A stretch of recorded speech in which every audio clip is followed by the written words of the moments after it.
que nous célébrons aujourd'hui est la vie d'un grand homme qui est en face de nous, chemin de vie qui nous rappelle une grande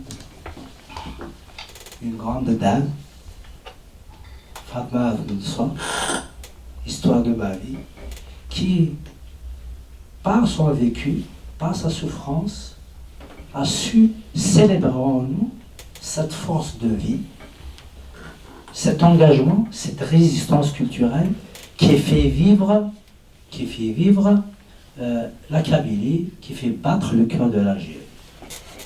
Alors, pour ce livre, je reprends essentiellement un passage de chemin de ma vie que je voudrais partager avec vous.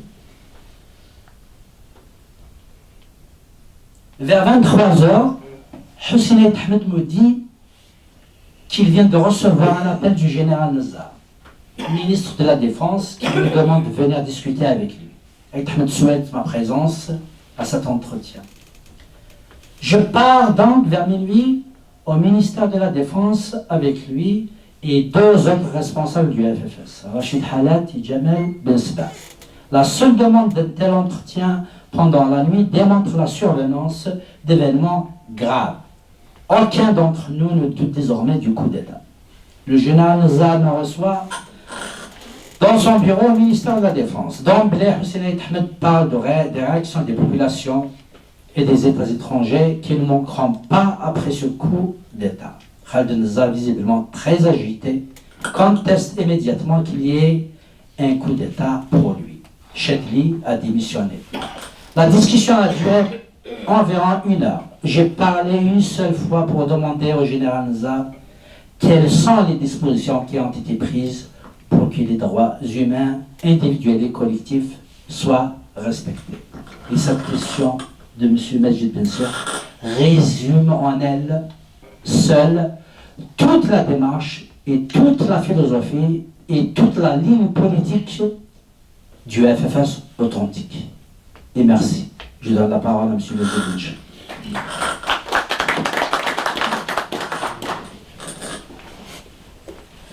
Salam alaikum, bonjour à tous. Vous savez, pour dire la vérité, quand on fait l'éloge de ce que j'ai pu faire, je suis toujours un peu gêné parce que moi, je n'ai jamais pensé que c'était aussi grand ou aussi beau. Je l'ai fait parce que je pensais qu'il fallait faire quelque chose. Et le plus souvent, ce n'était pas tout seul que je faisais ça, c'était avec tous les autres qui étaient avec moi. Donc c'est le premier aspect. Je vous remercie évidemment, je remercie Ali, je vous remercie tous les deux, je remercie Tahar Khalfoun qui est un ami. Je vous remercie d'être venu pour cette occasion. Mais franchement, je n'ai jamais pensé que c'était extraordinaire. Et je pense encore aujourd'hui de cette façon. Pour moi, ça a été fait parce que les circonstances, les conditions dans lesquelles je vivais et vivaient les miens, déjà à partir de mon village, appelaient à ce qu'on fasse ce que j'ai fait. Autrement dit, c'est quelque chose que j'ai inscrit dans la normalité des choses. Alors, une petite correction aussi de ce qui a été dit. On peut considérer que j'étais un membre du Front des forces socialistes. Et un jour, je disais même à Aït Ahmed, après un entretien avec un secrétaire général du ministère des Affaires étrangères à l'époque, pendant qu'il y avait ce qu'on appelle la tragédie, c'est-à-dire les années 90, en Algérie, je lui disais que j'ai parlé en mon nom. Il m'a dit, mais ça je sais. Je lui dis, et j'ai indiqué à mon interlocuteur, c'est-à-dire le secrétaire général du ministère des Affaires étrangères, que je ne suis pas membre du FFS. Il m'a dit, tu as fait alors le contraire des autres, qui même n'étant pas membres du FFS ou n'ayant pas de responsabilité particulière, se couvrent de la participation en qualité de membre au FFS. Effectivement, j'ai beaucoup travaillé avec le FFS, et notamment avec Aït Hamed, et particulièrement avec Aït Hamed, mais je n'ai jamais été membre du FFS, y compris lorsque je me suis présenté aux législatives, mais c'était sous l'égide du FFS. Ceci, non pas pour signifier quoi que ce soit, mais juste pour qu'il n'y ait pas de confusion tendant à faire croire que je parle au nom du FFS ou que j'ai parlé au nom du FFS, parce que tout simplement parce que c'est pas ça, c'était pas juste. J'ai travaillé et soutenu dans bien des domaines le travail du FFS, notamment pendant la période où il était présidé par Aït Hamed. Voilà donc une précision sur ce point-là pour qu'il n'y ait pas de confusion. Alors aujourd'hui on parle surtout de ce livre-là, Chemin de vie. En fait, justement, pourquoi le titre Chemin de vie? Pardon? Pourquoi vous l'avez intitulé Chemin de vie? Alors, effectivement, c'est quelque chose à quoi je crois correspond ce livre. Il retrace le chemin que j'ai suivi durant la vie. Autrement dit, la première remarque d'ailleurs que m'a faite le Ashri El Arbi, directeur des éditions où je l'ai publié, les éditions Coucou, il m'a dit chemin au pluriel. Je lui dis non au singulier.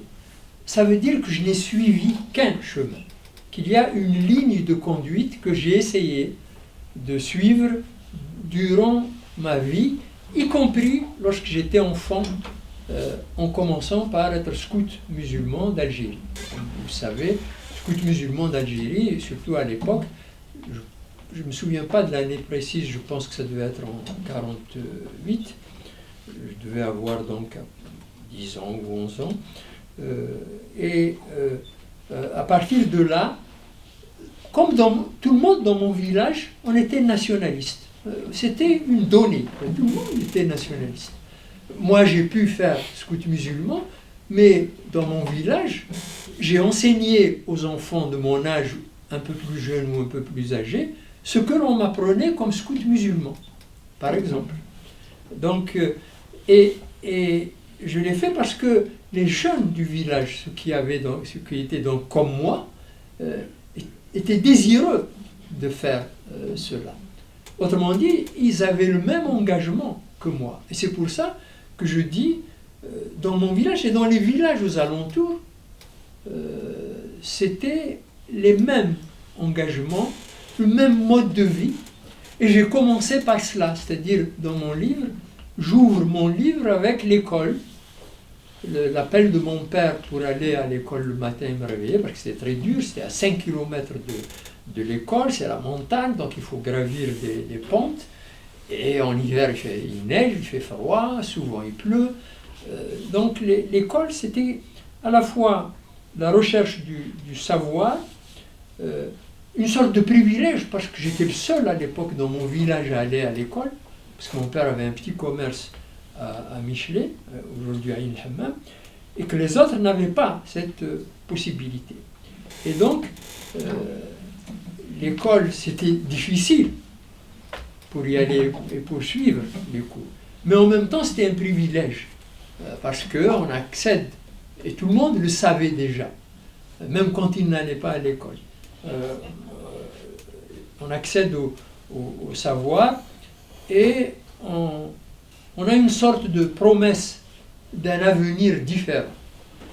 Et à partir de là, on prend conscience qu'il faut apporter quelque chose, même si c'est très modeste, même si c'est peu, aux autres, pour que soient transformées les conditions de vie de tous les autres. Et ça, j'ai pris conscience de cela dans mon village. Autrement dit, c'est les conditions de vie du village, la proximité avec les jeunes, mais aussi avec les personnes plus âgées, au fur et à mesure que j'avançais dans les études, qui a contribué à cette formation. Par la suite, j'ai retracé donc la vie du village, comment je cueillais les figues, comment elles étaient ces figues, qu'est-ce que c'était ces figues-là, parce que c'est important chez nous, les figues.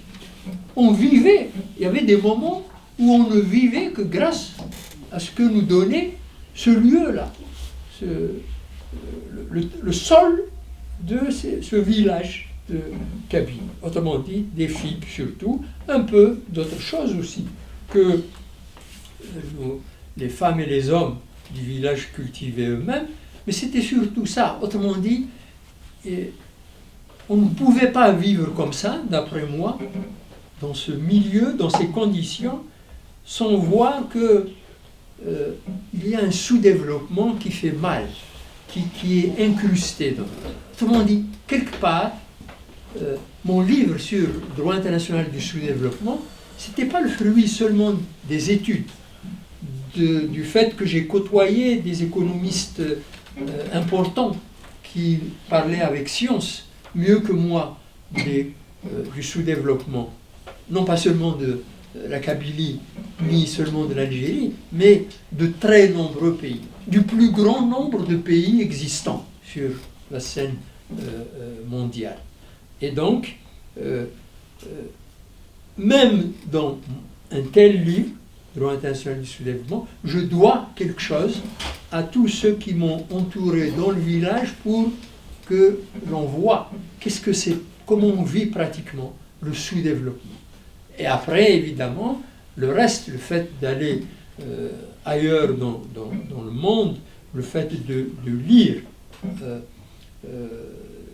des textes, des analyses de spécialistes de ces choses-là, de cette situation, attire mon attention sur l'histoire du sous-développement et sur les conditions qui doivent être réalisées pour pouvoir lutter efficacement contre le sous-développement. Dans les pays sous-développés aujourd'hui, pas seulement en Algérie, mais dans pratiquement tous les pays sous-développés, les conditions ne sont pas réunies, les conditions politiques, les conditions économiques, les conditions politiques sociales ne sont pas réunies, ne sont jamais réunies pour créer un processus, c'est-à-dire un mouvement cohérent, actif, pour réduire encore, réduire de plus en plus le sous-développement.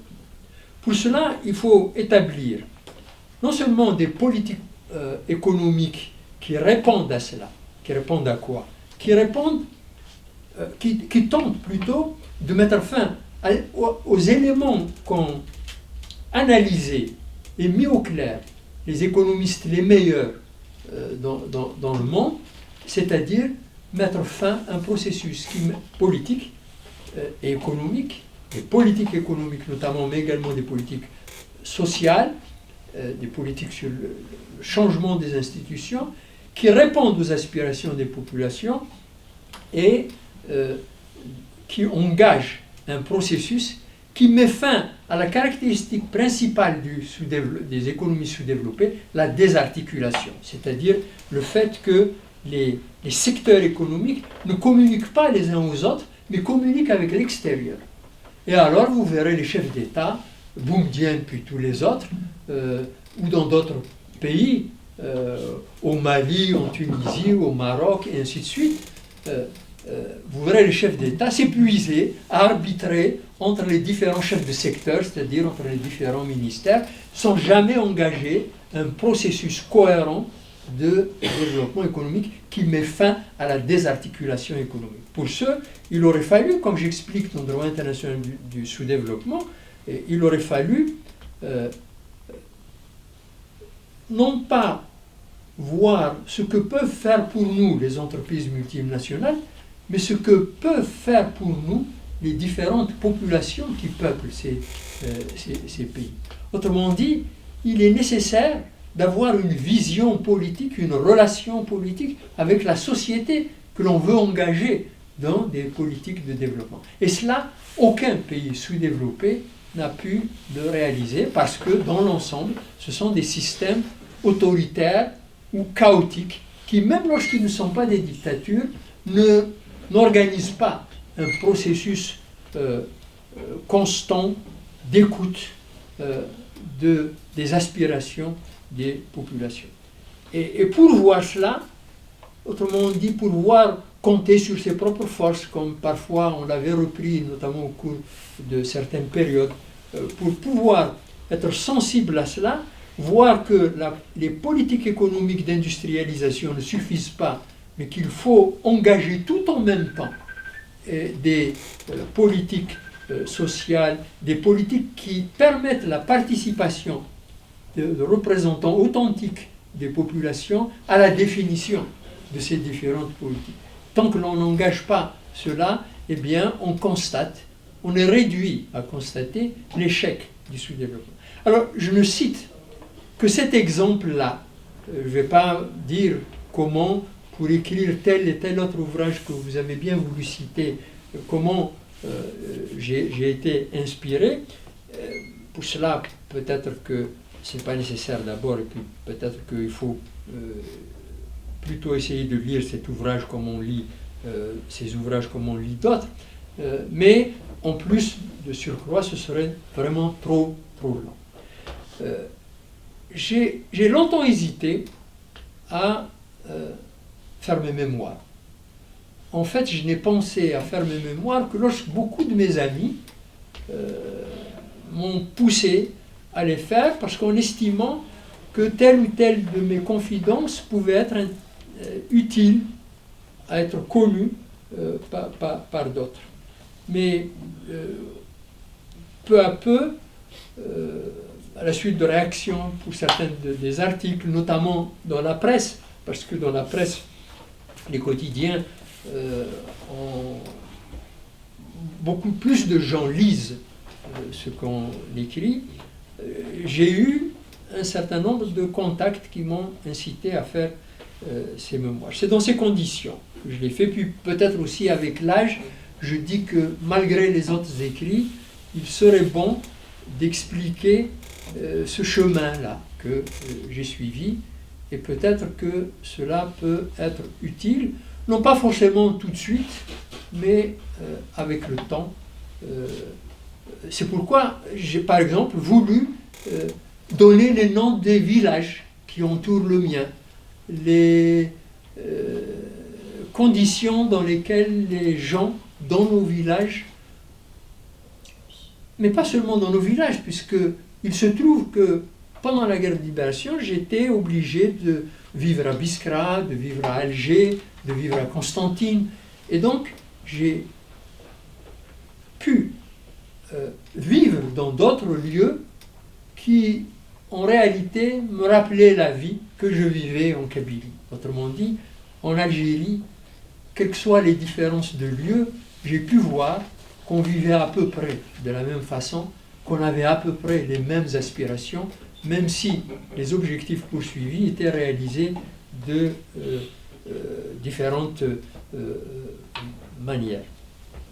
J'ai pensé que, en découvrant ceci, même si ce n'est pas écrit ainsi, en parlant devant vous, des Algériens vivant dans différents coins du pays partageront les conditions de vie des leurs ailleurs que là où ils vivent eux-mêmes.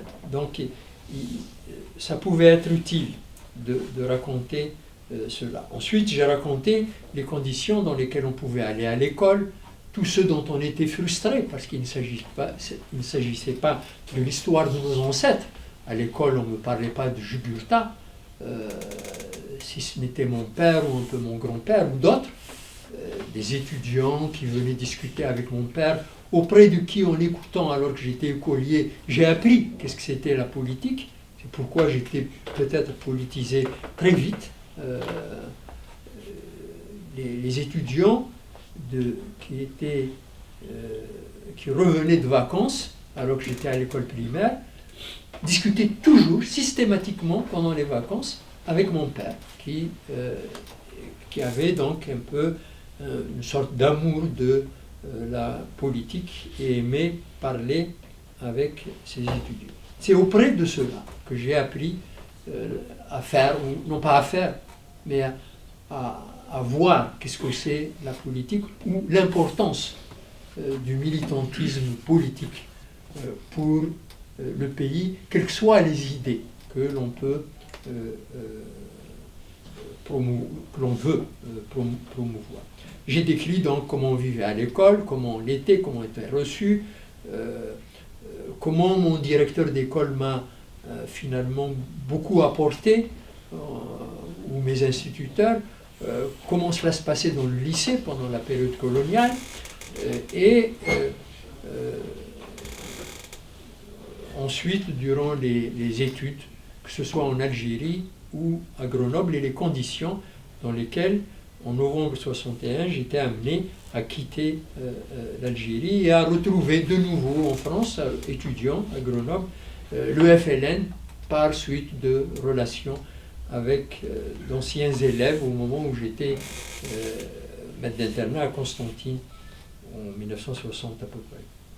C'est un de mes anciens élèves donc qui m'avait recruté de nouveau dans le FLN en France.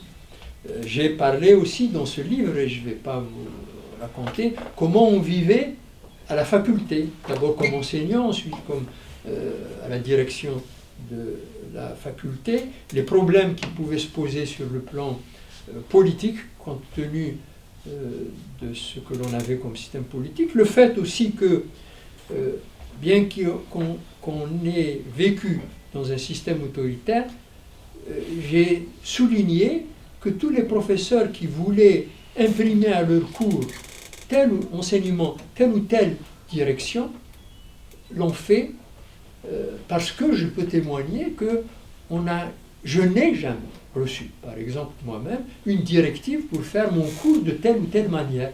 Mais il se trouve qu'il y avait, c'est vrai, des enseignants qui avaient peur de le faire de la manière dont ils estimaient qu'ils devaient le faire, et donc qui essayaient de ménager, comme on disait, la chèvre et le chou, et de ne pas exprimer librement leur idée dans leur enseignement. Cela, évidemment, est dû à l'ambiance générale d'un système politique autoritaire. Évidemment, on ne peut pas vivre dans ces conditions-là sans que même des services de sécurité mettent une touche à la vie des universitaires, que ce soit des enseignants ou des étudiants. Et donc j'ai relaté ce que j'ai pu constater à ce sujet, et donc notamment ou spécialement lorsque j'étais moi-même impliqué dans tel ou tel événement. J'ai essayé de faire... j'ai essayé ensuite de dire quel était mon engagement dans le Hirak, en quoi il consistait. Là, je n'ai rien apporté de nouveau. En fait, j'ai dit ce que j'ai dit publiquement, non pas dans des discours. J'ai jamais à cette période-là fait des discours en Algérie publiquement, mais j'ai écrit dans la presse, dans plusieurs journaux, notamment, je pense, dans l'Ouatan, mais pas seulement. C'était l'Ouatan qui a accueilli le plus les analyses que j'ai pu faire du mouvement Hirak, et qui sont connues de tous, qui étaient donc publiques. J'ai rien apporté de nouveau dans ce livre à ce sujet, mais j'ai résumé quelle était la situation et quelles étaient les qualités que j'ai cru voir dans le Hirak pour l'appuyer. C'est-à-dire le fait qu'il y avait une recherche d'union nationale. C'est un mouvement marqué par cette aspiration d'union nationale, mais du coup qui n'a pas une ligne politique déterminée, de droite, de gauche, pro-islamiste ou progressiste, c'est-à-dire un engagement pour une transformation de telle nature de l'économie ou des institutions du pays, qui était donc sur les principes, basés plutôt sur les principes démocratiques. Et surtout, l'autre apport important, c'est que tout cela se faisait, une mobilisation massive, qui se comptait par centaines de milliers chaque week-end, si on regarde l'ensemble du territoire national, une mobilisation qui touche chaque coin du territoire national, et cela est effectivement important, et surtout une mobilisation pacifique. Ce mouvement a compris que la contribution la meilleure qu'on peut faire à la réalisation des aspirations politiques des populations en Algérie, c'est d'agir pacifiquement. De toute façon, je pense que, je disais déjà à l'époque, que s'il n'y avait pas cette aspiration pacifique, cette volonté d'agir de manière pacifique, il n'y aurait jamais eu des centaines de milliers de personnes, il n'y aurait jamais eu, en plus, ces retrouvailles un peu joyeuses qui caractérisaient le Hirak avec des hommes, des femmes, des enfants qui participaient dans la rue à une sorte de joie collective. Autrement dit, si on pouvait s'inspirer de ça pour construire les institutions politiques, économiques, sociales dans le pays, construire dans la joie, dans la participation du plus grand nombre à ce type de construction, eh bien, le Hirak aurait apporté une grande contribution. Qu'est-ce qui aurait manqué justement à ce Hirak pour que les revendications, en tout cas celles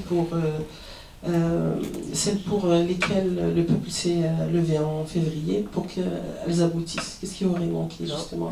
Je pense que poser la question comme ça, je l'ai souvent dit, c'est mal posé le problème. Le Hirak ne pouvait pas faire chuter le système politique comme croyaient certains. Certains attendaient du Hirak que lorsqu'il arrête, le système tombe. Ou bien il n'arrête pas, le système tombe. Cet objectif-là est un objectif qu'on a prêté au Hirak, mais le Hirak n'avait pas cet objectif-là. Peut-être certaines forces dans le Hirak, puisque c'était une union nationale en quelque sorte, peut-être que certains individus ou certains groupes dans le Hirak pensaient que voilà, c'est la fin d'un système politique ou de tel ou tel gouvernement, à l'époque Bouteflika. Je ne pense pas personnellement que cela était réalisable par le Hirak et que cela était donc son objectif en tant qu'organisation. Il faut voir que le Hirak ne pouvait pas à la fois être unioniste, vouloir regrouper tout le monde, et en même temps avoir un programme qui fait chuter le Hirak. On demandait au Hirak, et ceux qui ont demandé cela au Hirak étaient d'abord les gouvernants, ou ceux qui étaient proches des gouvernants, on lui demandait de s'organiser. Par organisation, on pensait structure. Or, le Hirak, structurer le Hirak, était mettre fin au Hirak, parce que c'était impossible. Demander, quels sont ceux qui ont demandé? C'était les gouvernants. Donnez-nous quelqu'un avec qui parler pour qu'on puisse parler. Mais non, le problème ne se posait pas comme ça. Le problème était que le Hirak revendiquait un certain nombre de choses qui étaient appuyées par la grande majorité des populations, on le voyait. Ceux qui ont un pouvoir quelconque en Algérie devaient répondre à ces demandes. C'est là le problème. Uniquement ça, le problème. Des revendications pacifiques sont formulées, ceux qui ont la possibilité de répondre doivent y répondre. Demander au Hirak de se structurer, c'était impossible. Pourquoi? Parce qu'il y avait des démocrates, il y avait des gens qui étaient dans le système mais qui étaient contre Bouteflika, il y avait des gens qui étaient des islamistes, de différentes obédiences eux aussi, il y avait des intellectuels, il y avait des gens qui étaient, surtout pour les droits de l'homme, sans une définition d'institution politique. Ils voulaient que les droits de l'homme soient respectés à l'égard de tous, à l'égard des islamistes, des gouvernants, de n'importe qui. C'est cela, l'universalité des droits. Donc, dans ces conditions-là, il n'est pas possible d'organiser ces gens dans une structure. Donc, alors, vous me direz pourquoi les gens qui voyaient ça ne le disaient pas. Si, on l'a dit. Par exemple, il est écrit dans un de mes articles, nous ne sommes qu'au tout début, dans le Watan, je crois en avril, donc peu de mois après le début du Hirak, nous ne sommes qu'au tout début de la lutte pour la démocratie. Autrement dit, non, c'est pas là, c'est pas maintenant, ça ne sera pas demain. Même si un gouvernement s'en va. Et de fait, le gouvernement est effectivement parti. Donc il y a eu le départ de Bouteflika. Mais pour mettre en place un système politique démocratique, il faut des mois, peut-être des années d'organisation, de lutte politique. Il faut arriver à la formation d'organisations politiques cohérentes avec des programmes capables de communiquer entre elles. Et de cela, on était très loin. Et il y avait quelques intellectuels qui ont, avec des mots mesurés, parce que sans doute, comme moi, ils ne voulaient pas critiquer le Hirak, parce que dire « Ah oui, mais c'est pas comme ça qu'on y arrivera c'est vrai, c'est nécessairement une critique du Hirak. Or, c'est une critique qui, à mon avis, était inopérante, qui n'avait pas lieu d'être, parce que ce n'est pas cela le Hirak. Le Hirak, ce n'est pas une structure qui pouvait arriver à une chute organisée d'un système politique. Cela était véritablement possible. Et le lui demander, c'était introduire dans le mouvement des éléments qui vont contribuer à sa chute, qui vont contribuer à mettre fin à ce mouvement. Parce qu'il ne pouvait pas le faire. Pour le faire, il aurait fallu qu'il y ait des structures politiques en dehors. C'est pourquoi moi, à l'époque, j'ai écrit plusieurs fois, et j'ai répété dans ce livre, il faut que chacun qui pense comme ça ou autrement, qui contribue au Hirak ou qui est un peu en dehors, se voit comme un ruisseau qui alimente le fleuve du Hirak. Si vous voulez participer à l'éclosion de mouvements, de structures, d'idées qui aboutissent à un processus démocratique dans le pays, eh bien, soyez un ruisseau qui alimente le fleuve du Hirak. Mais ne lui demandez pas de faire quelque chose qu'il ne peut pas faire, qu'il n'était pas de sa nature, ni même de sa capacité de faire. C'est pourquoi moi je pense qu'il n'a pas échoué, il a fait ce qu'il avait à faire. Un temps, il a apporté des choses, et notamment cette volonté d'union, cette volonté de participer à la construction politique, économique, sociale du pays et par la voie pacifique.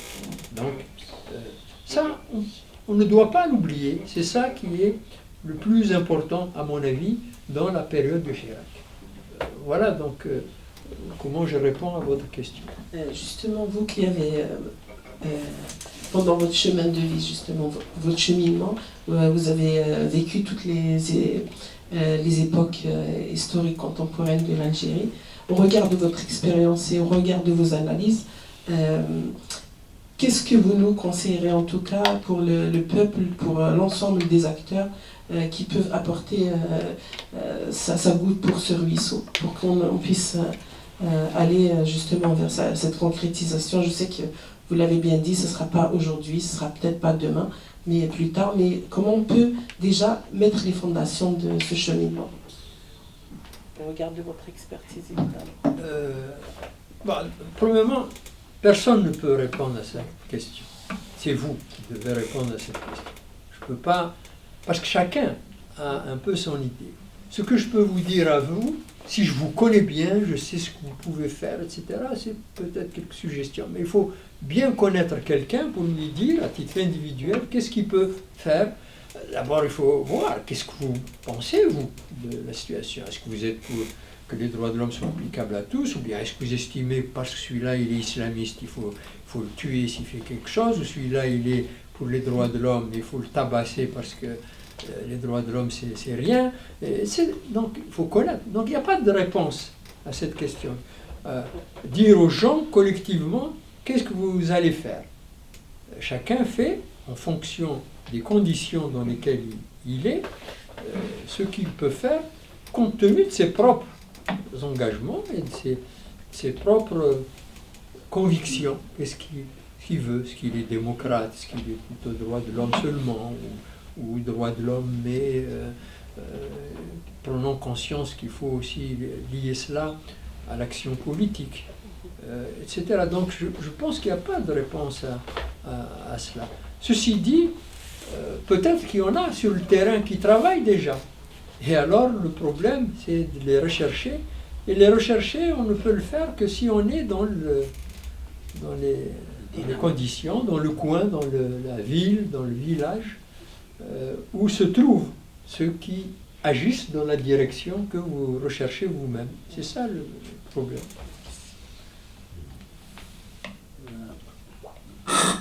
L'occasion est à l'assistance de participer et d'enrichir ce débat. Et bien sûr. D'être là parmi vous, et je suis venu tout exprès pour voir monsieur, qui est un grand monsieur et qui milite depuis des années pour une cause que nous voulons tous faire aboutir.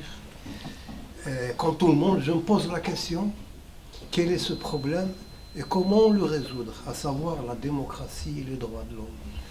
Et il me paraît qu'il y a quelque chose de très important à laquelle on n'est pas encore parvenu, c'est la maturité. La maturité pour le citoyen ordinaire, mais aussi cette maturité, elle fait défaut à des gens qui sont éminemment intelligents et qui devraient le comprendre, mais qui malheureusement n'œuvrent pas dans ce sens. La première des choses, c'est qu'on doit tous être conscients qu'il faut unir nos efforts, nous unir. Et sur la base de quoi on peut toujours trouver un consensus.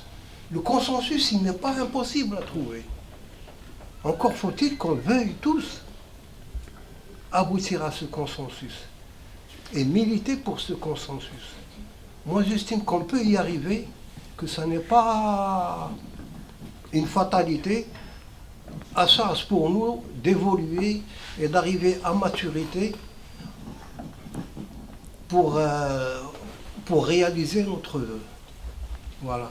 Pour les gens ordinaires, le simple citoyen, c'est pas pour critiquer ou dire quoi que ce soit, mais tous n'ont pas la faculté de comprendre réellement ou de saisir toutes les subtilités de la situation, toutes les subtilités du système, et de la meilleure des façons de l'affronter. Voilà ce que je voulais dire. De la présence de Majid Benchir, qui est quand même une figure de militantisme algérien. Néanmoins, je reste un peu circonspect concernant, c'est-à-dire votre développement concernant l'organisation. L'organisation, comme vous avez dit, c'est-à-dire qu'il fallait laisser le Hirak sans organisation. Je crois qu'on était resté otage quand même de cette idée. Organisation signifie structuration, signifie représentation. Alors que moi, par exemple, j'étais un simple militant dans le Hirak, j'appelais à l'organisation, dans le sens où il fallait déjà protéger les organisations au sens classique du terme, c'est-à-dire partis politiques et syndicats et tout, et puis faire preuve d'imagination et d'aller penser de nouvelles structures qui sont inédites, qui sont révolutionnaires, qui ne rentrent pas dans le cadre des organisations classiques, mais quand même qui pourraient éventuellement apporter quelque chose à la société, notamment en termes de maturation et de maturité politique. Donc, parce que là, dans votre développement, vous disiez qu'il fallait, c'est-à-dire qu'il fallait que le Hirak soit cosmopolite et soit hétérogène. Et il fallait qu'il reste dans les revendications hebdomadaires, si j'ai bien compris. Mais entre les deux vendredis, il ne devait pas se passer quelque chose, c'est-à-dire en termes organisés. Et c'est-à-dire c'est aux décideurs, aux responsables qui détenaient les clés, d'y répondre. Mais ça me paraît un peu paradoxal. C'est-à-dire qu'on est dans un système qui est dictatorial, un système illégitime, irresponsable, donc il ne voit pas le message ou le pacifisme d'un peuple ou les revendications d'un peuple d'un œil ou il n'écoute pas d'une oreille responsable où il doit se dire que ça c'est un appel d'un peuple, je dois y répondre. C'est un système illégitime. Donc le pacifisme d'un peuple et les revendications d'un peuple, et il ne les voyait pas comme un message politique, mais il les voyait comme une faiblesse. Donc il fallait, pour lui, le pacifisme d'un peuple, c'était un atout de guerre. Donc c'était quelque chose sur lequel il fallait surfer pour mater la révolution ou le soulèvement d'un peuple. Je pense que l'organisation, on aurait été mieux efficient et efficace si on était organisé pas dans la perspective de représenter. C'est vrai que les expériences précédentes nous ont appris que à chaque fois qu'il y a organisation, il y a, c'est-à-dire, si vous voulez, récupération des mouvements. Donc ça, c'est connu dans l'histoire de politique algérienne. Mais on aurait pu penser à une organisation dans le sens c'est-à-dire créer de nouvelles organisations, y aller dans la maturation et apporter de la maturité politique dans le combat algérien. Parce que ce qui manquait au Hirak, justement, c'est la politisation. Donc on était... Augmente un petit peu. Donc on était justement dans la folklorisation, si je puis dire, et on n'a pas été jusqu'au politisé, apporter quelque chose de solide, quelque chose de crédible, que ce soit à l'intérieur, aux populations, que ce soit à l'extérieur, c'est-à-dire aux puissances étrangères, pour lesquelles donc on n'était pas crédible parce qu'il n'y avait pas d'organisation. Donc qu'on n'était pas vraiment mature, si je puis dire. Donc on aurait pu être plus crédible si on avait apporté de la maturité politique, parce qu'avec la maturité politique, qu'on peut aller chercher des compromis dans toutes les composantes politiques algériennes, y compris les idéologies qui sont adversaires.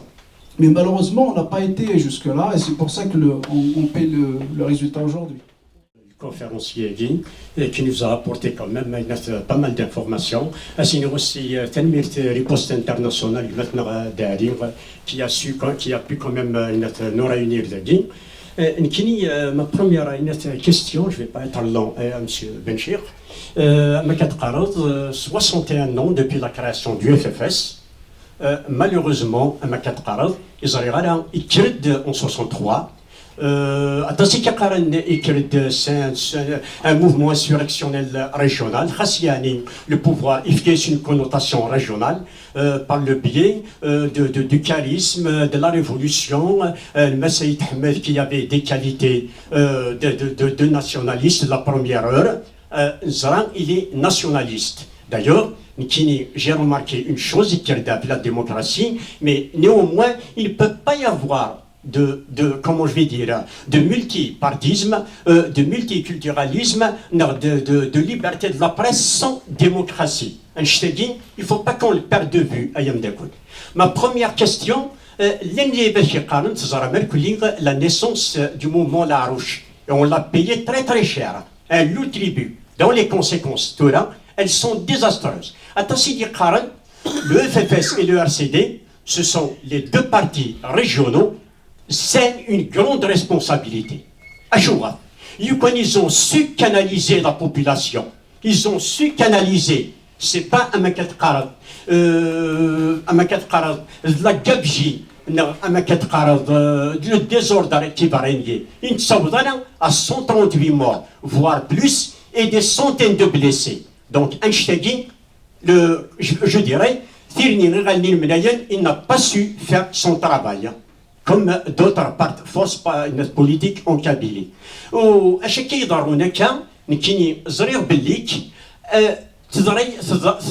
a il est leader politique. Un leader politique, imaginez, il a le charisme.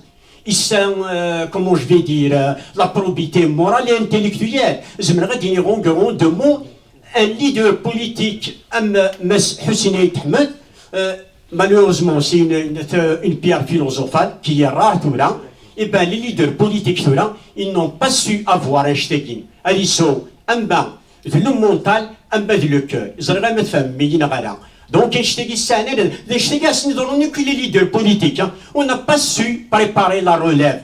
La relève est maintenant, comme la Roche dit, les villages autrefois. À mon humble avis, la relève, c'est à nous de la préparer. Einstein, c'est-à-dire même au sein de communauté de Sénine de Français. Sur le figure, je ne jette la pierre pour personne. Tous les cas, il y a un Hirak.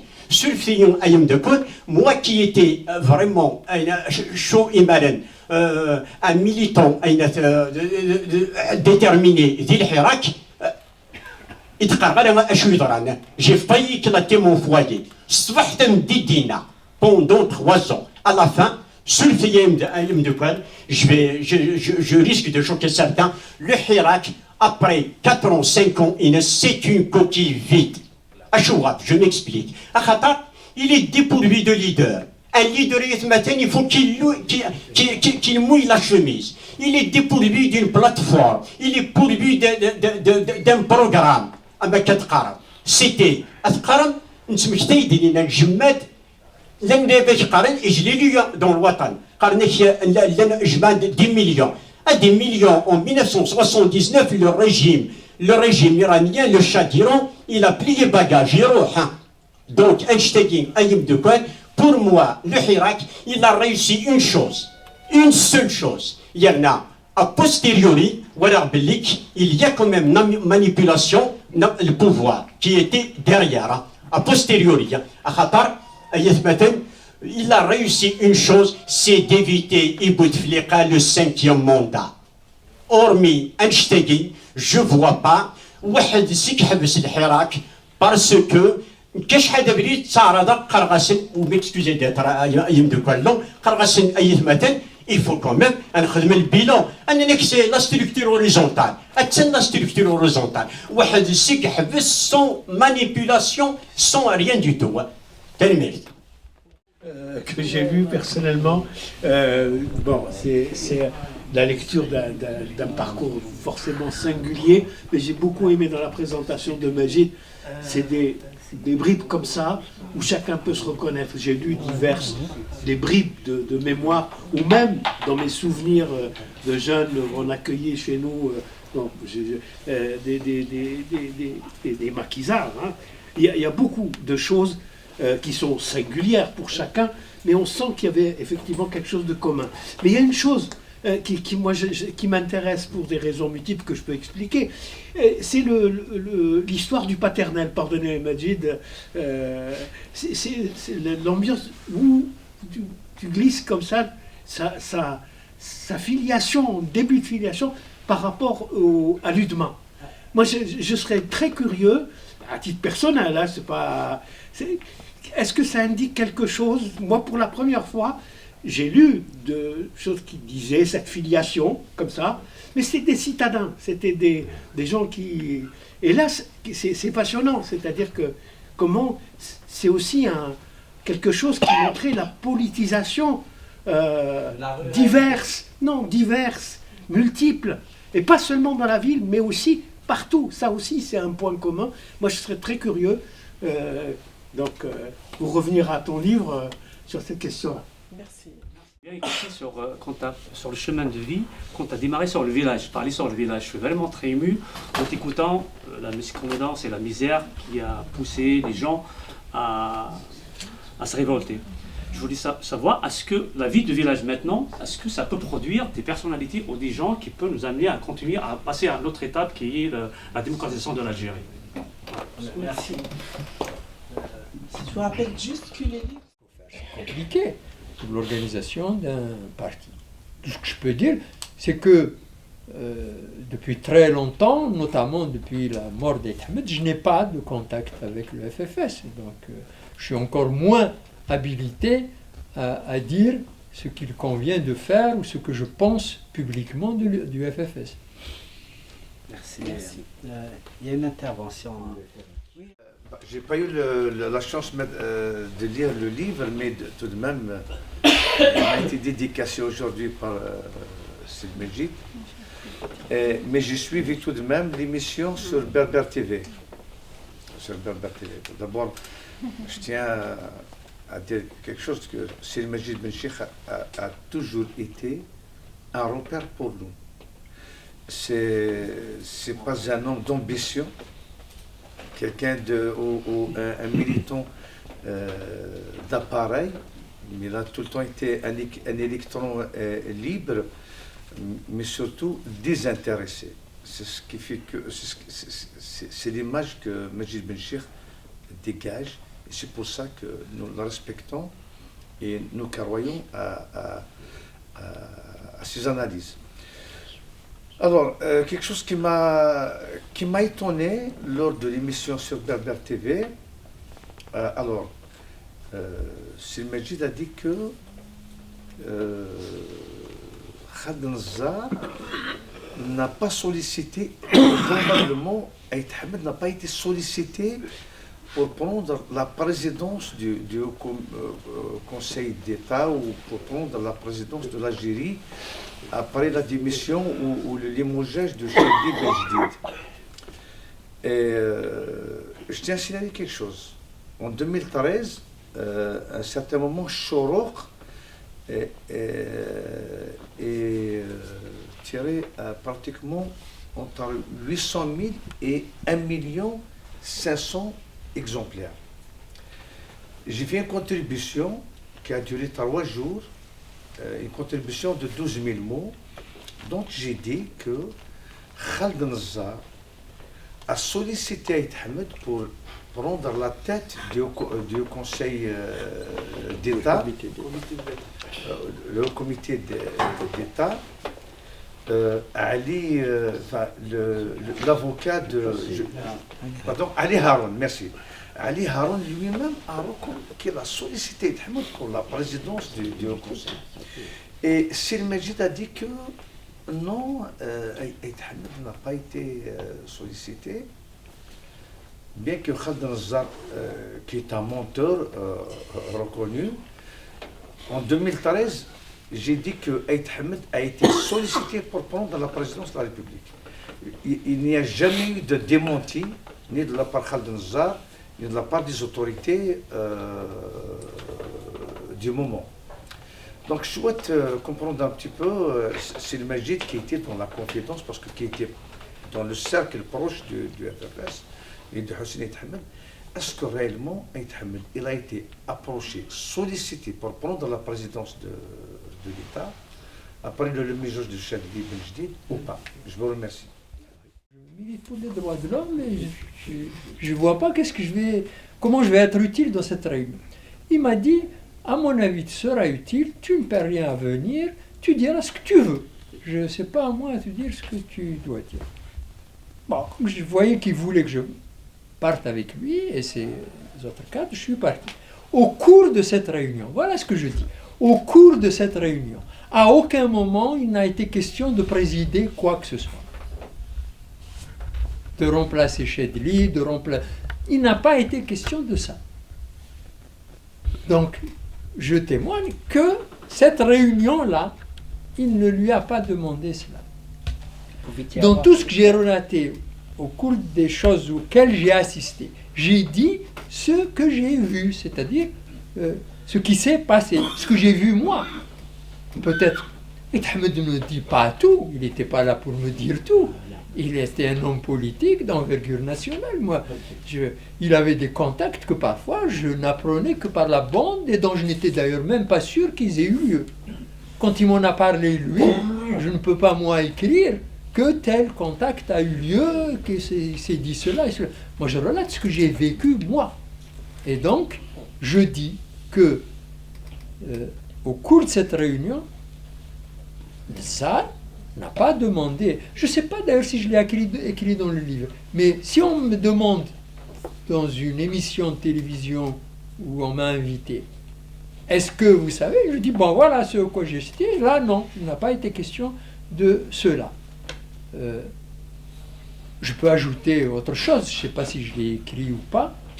Aït Hamed n'est jamais venu me voir, tiens, aujourd'hui ou hier, tel est venu me proposer d'être président de la République ou président de ceci ou de cela. Il ne m'a jamais dit ça. Mais Aït Hamed, je n'ai jamais considéré qu'Aït Hamed me disait tout ce qu'il faisait. Donc je ne peux pas témoigner de ce qui a pu être proposé, à Aït Hamed dans ce domaine. Voilà.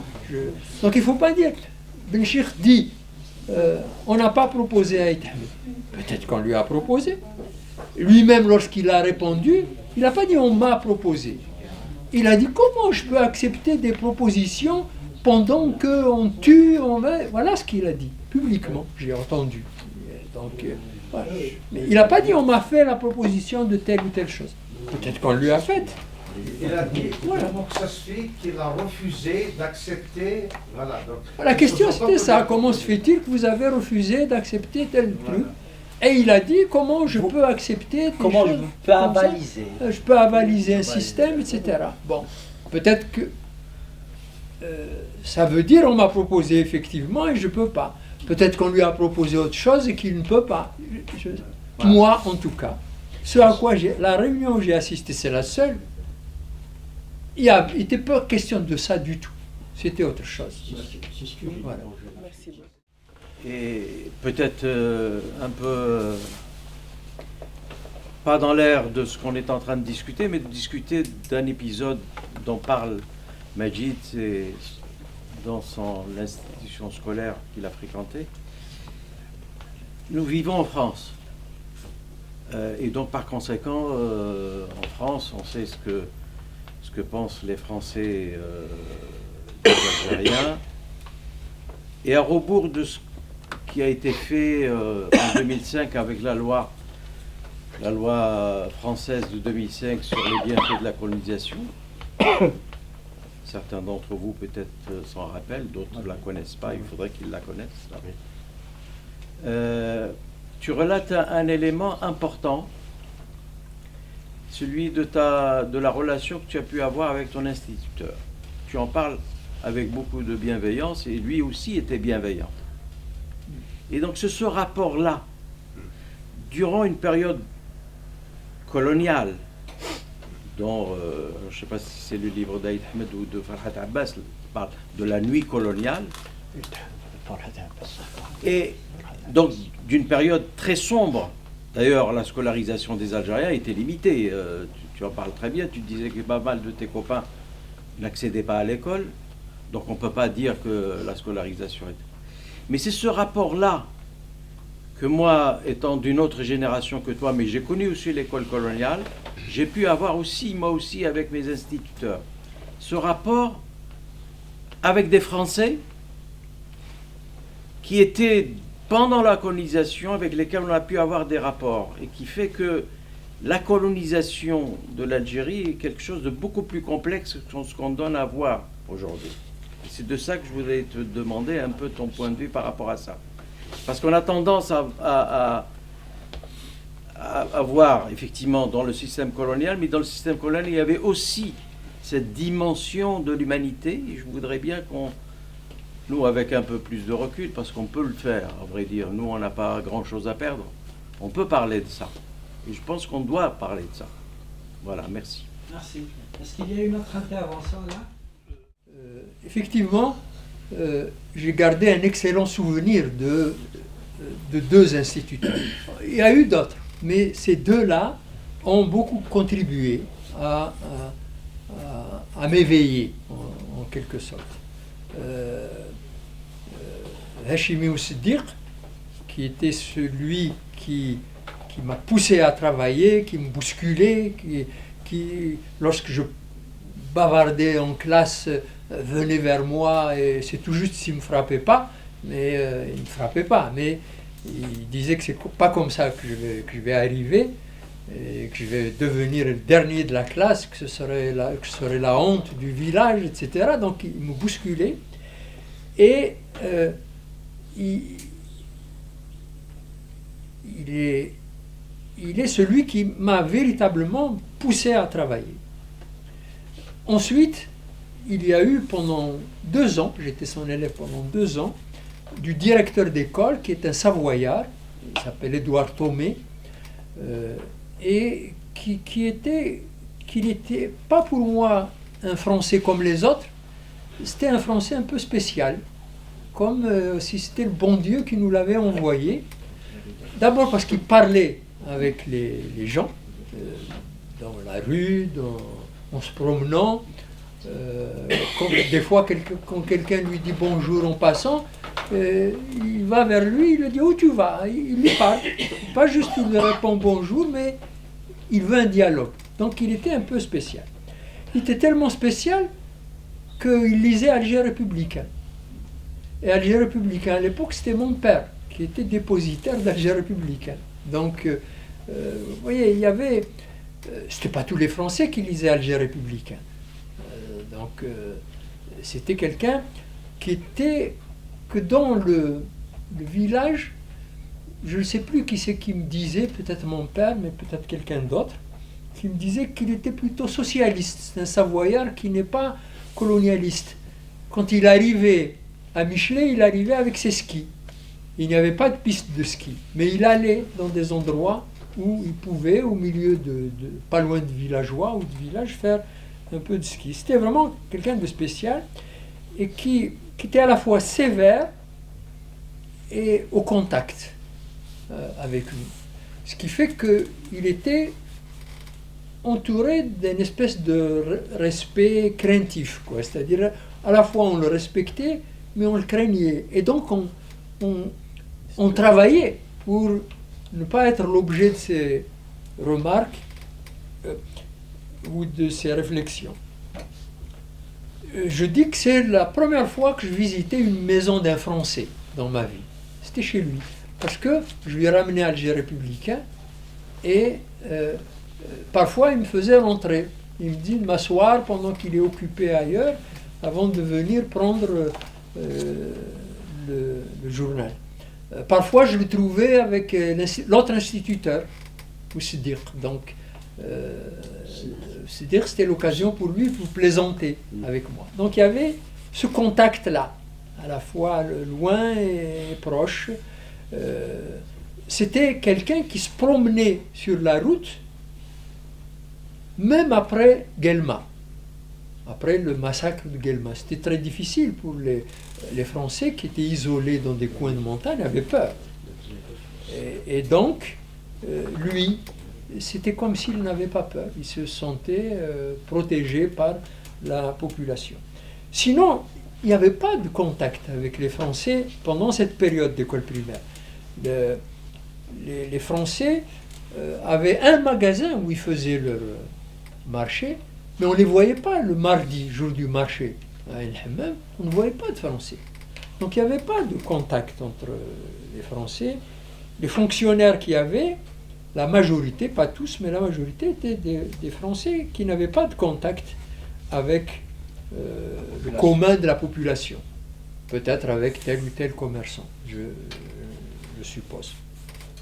Au lycée, c'était différent. Les contacts avec les Français étaient différents.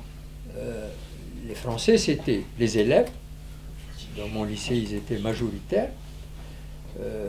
Il y avait des contacts superficiels. On ne se faisait pas la guerre, il n'y avait pas de bagarre physique. Mais on parlait pas politique. Surtout après 1954, c'est-à-dire pour moi après la troisième, je crois, du collège ou lycée, on ne parlait pas politique. Le feu était dans le pays, mais on essayait de faire en sorte que ce soit quelque chose qu'on ne vit pas. On était interne dans le lycée, donc on est censé ne pas avoir de nouvelles, alors qu'on en avait, puisqu'il y avait des élèves qui sortaient et qui nous ramenaient des nouvelles, parfois même en cachette des journaux. Les contacts avec les professeurs, c'est un peu comme à l'école primaire, mais en plus large. Il y avait des professeurs qui étaient bienveillants, qui nous aidaient. Je me souviens du professeur de français qui disait que je pouvais devenir plus fort que ça, qu'il fallait que je continue à travailler, etc. Et puis, par la suite, voyant que j'ai fait l'effort, il m'a même cité en exemple. Et donc, du coup, ça encourage encore plus et ça donne encore plus de responsabilités pour travailler. Les dirigeants du lycée étaient généralement des Français avec lesquels on n'avait que des rapports d'autorité et non pas des contacts politiques ou humains, etc. Sauf une fois à Maison Carrée, mais là j'étais déjà grand, c'était après la grève des études,